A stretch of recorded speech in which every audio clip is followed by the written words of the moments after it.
సమావేశాన్ని ఏర్పాటు చేయడానికి కారణం అందరికీ తెలిసిన విషయమే. రేపు 6వ తారీఖు సాయంకాలం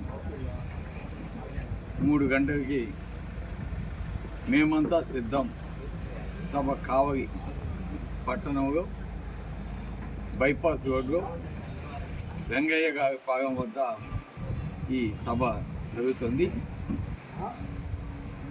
గౌరవ ముఖ్యమంత్రి గారు ఈ సభలో ప్రసంగిస్తారు.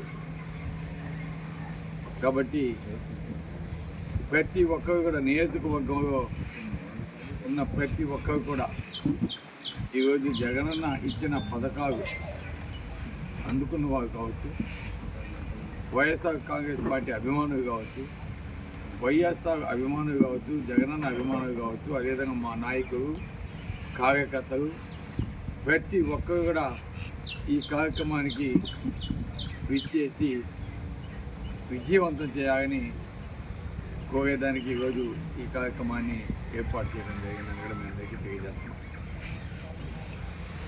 మీ అందరికీ కూడా తెలిసిన విషయమే, భారతదేశంలో ఏ నాయకుడికి కాని విధంగా ఈ సిద్ధం మహాసభలు మన ఆంధ్రప్రదేశ్లో 4 చోట్ల జరిగినాయి.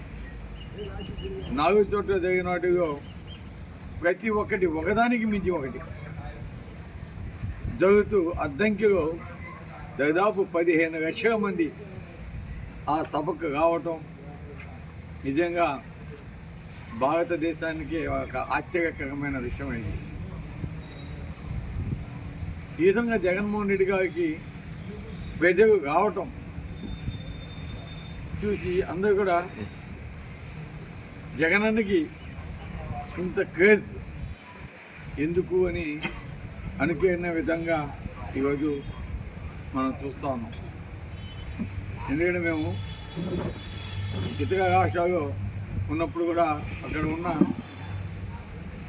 కొంతమంది పొలిటీషియన్స్ కావచ్చు, కొంతమంది ముఖ్యమైన మా ఫ్రెండ్స్ కావచ్చు, అంతా కూడా అడుగుతూ ఉంటాం, ఏంది ఇంతగా ఉన్న జనాభా వస్తున్నారు అంటే జగన్మోహన్ రెడ్డి గారు అనే వ్యక్తి ఇచ్చిన మాటకి కట్టుబడి ఉండే వ్యక్తి, ఏవైతే వాగ్దానాలు చేసావో ప్రతి ఒక్కటి నెరవేర్చిన వ్యక్తి, ఒక పక్క సంక్షేమ కార్యక్రమాలతో పాటు అభివృద్ధి కార్యక్రమాలు కూడా చేసిన వ్యక్తి, ఇవన్నీ చేశాడు. కాబట్టే ఈరోజు ప్రజల్లో ఒక సినిమా యాత్రకి ఒక రకంగా ఉండొచ్చు కానీ క్రేజు ఈరోజు జగన్మోహన్ రెడ్డికి ఆ సినిమా యాక్టర్స్ కంటే 10 రెట్లు క్రేజు ఈరోజు ఉందనే దానికి నిదర్శనం. మన కావలి నియోజకవర్గంలో జరగబోయే సభ కావలి ఒక రికార్డు చరిత్ర సృష్టించబోతోంది. 1.5 లక్ష జనాభా, దాదాపు 15 ఎకరాలు అక్కడ మీటింగ్ పెట్టున్నాము. అదేదో పార్కింగ్ అంతా కూడా ఏర్పాట్లు చేస్తున్నాయి. ఈరోజు దాదాపు అక్కడికి 1.5 లక్ష వస్తున్నారు. కాబట్టి దానికి సంబంధించిన ట్రాఫిక్ జామ్స్ అన్నీ కాకుండా కూడా అక్కడ చర్యలు తీసుకుంటున్నారు అధికారులు కూడా. కాబట్టి ఆ సభతోనే వైఎస్ఆర్సీపీ నెల్లూరు జిల్లాలో ఫుల్ స్వీప్ గతంలో ఏ విధంగా 10కి 10కి వచ్చినాయో ఈరోజు మన పార్లమెంటు పరిధిలో ఉన్న 7కి 7 స్థానాలు కూడా జరగబోతున్నాం అనేది కూడా మీ అందరికీ తెలియజేస్తున్నాం.